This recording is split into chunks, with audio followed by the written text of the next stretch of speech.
Ciao a tutti cinefili e non, volevamo soltanto anticipare questo video in cui dopo di noi seguiranno degli estratti dalla masterclass di ieri, 15 ottobre, qua ad Alice nella Città per la Festa del Cinema di Roma, o comunque ovviamente il solito evento correlato che c'è alla Festa del Cinema. C'è stata la masterclass di Russell Crowe, abbiamo ovviamente partecipato e abbiamo catturato un po' di momenti, e scusate se saranno in verticale, li vedrete così perché li abbiamo fatti col cellulare e non abbiamo pensato a farli per YouTube in orizzontale, quindi un po' per TikTok li vedrete anche lì, un po' qui, e a breve facciamo una live dove ne parleremo anche, vi spieghiamo un po' cosa ha detto e come è andato l'evento, di 1 ora e mezza è durato, però vi spieghiamo tutto lì, quindi se recuperate questo video poi troverete anche la live caricata e andatela a recuperare, che così c'è un pacchetto più completo. Adesso vi lasciamo giusto 2 estratti in cui Russell parla. Ciao. Quindi buona visione. Shakespeare and Congreve. I've never been to a drama school. Per cui adesso vivo in Australia, per cui a parte aver fatto intorno quando avevo più o meno 20 anni, 2 testi classici, Congreve e Shakespeare, in realtà non ho mai frequentato una scuola di recitazione. So everything I know I learned on the job. Tutto quello che so l'ho imparato sul lavoro. Okay, you finished now? Okay. Yeah, okay. So what Petra is asking is how do you find the bravery to commit completely to your art, okay? Listen, a lot of you probably know the crazy kid in your class, particularly actors, and every acting class is always one motherfucker who'll do anything. Now the thing is, that's not always helpful, right? Because it's called performance, and there's an aspect of control. Okay? You are your own puppet master, okay? And you have to do this more than once. You don't just jump off a cliff and everybody goes, oh yeah, great, you jumped off a cliff. It's like, okay, cool, we're just gonna change the lens. You can jump off the cliff again, please. And you have to repeat it, and you have to do it enough times in order for a director to come later and take that footage and cut around and go from his wide shot to his mid shot to, you know, a cutaway to something, to your close-up, to the actor that's close-up that's working with you. You have to be able to do things that are repeatable. So therefore, as much as we like to paint it as this rebellious thing, it's not actually at all. It requires just as much discipline as every other performance art. As being a pianist or an opera singer or whatever, you have to work on your art and you have to be able to understand what you're giving out, repeat what you're giving out, even if it's the most horribly emotional scene. You know, you don't just get to do it once. Take Maximus in Gladiator, comes home, finds the body of his wife. Okay. When we were shooting that scene, Ridley had it set up. See this man with the camera? Over here was a pair of rubber feet hammered to a roof. Just the shins and the feet. Over here was a pool of light. And Ridley said, look, what I want you to do is I want you to run from the other side of the field. I want you to come here.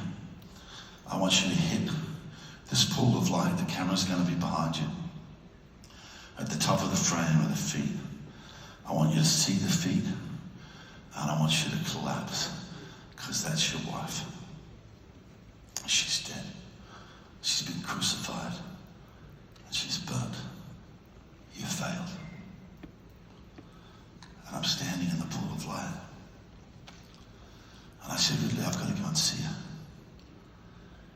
He said, well, you fucking can't. I want you to stand in the pool of light and look at her feet. I said, no, man. I've traveled from the German border all the way horse after horse till they die under my feet. I know I failed, but I've got to go and see her. And he goes, Russell, I've only got the fucking feet. And I said, it's cool, man, it's cool. Right, I'll stop here, but I'll keep going towards her, right? I'll keep going, and then I'll get up to her feet, right? I'll get to her feet, and I'll kiss her toe. And he goes, okay, yeah, I can make that work. All right, so I'll have one camera behind you, and I'll put another camera here, so when you come here, I'll see you kiss her toe. He said, but don't give me any surprises. I've only got the fucking feet. I said, cool, all right. And now as I go back to the start line, I said, pretty sure it's going to be full snot. He goes, what?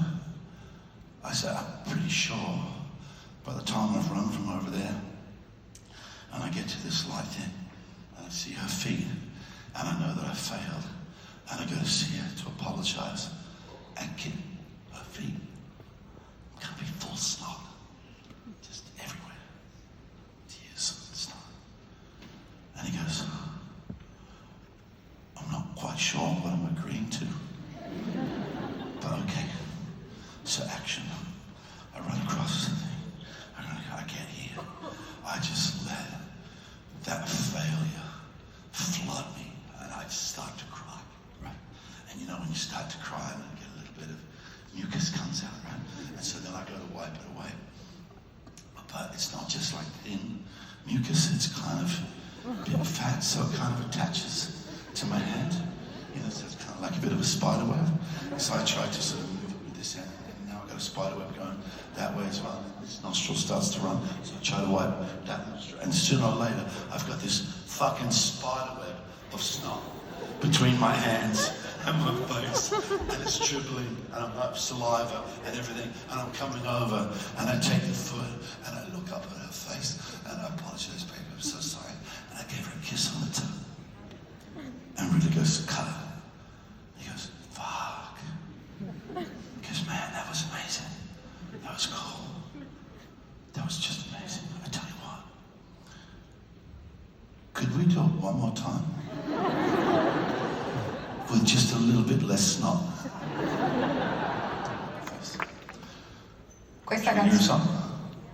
Questa canzone, che è nel film Poker Face, che domani sera sarà presentata in anteprima qui, è una canzone che io ho scritto, perché sapete amo scrivere canzoni, l'ho scritta per Scott Climb ed è nei titoli di coda. Step outside, feel the sun with a little luck.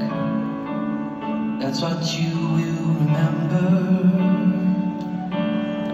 When the cards are played and the hands do. Is do what the director asks. Do what the DP asks. Don't make up some shit yourself you think they want. Listen to what you're being asked and do that.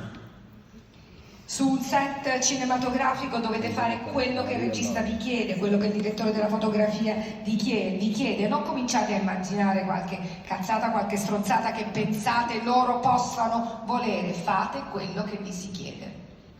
This is Maria Laura. Thank you.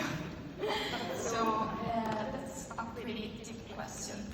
I think every young artist, especially Italian artist, has ever felt as an outsider in his own town, country. Like, imagine I'm still a dead little girl in that little town from Sicily that suddenly at 18 years old decides to go to Rome and pursue dreams, big dreams, just because I always watch those big movies that kind of make me grow an imaginary of another world, a bigger world, a beautiful world. So my question is, have you ever felt this way, an outsider in your country, in your city, and if you still feel that way?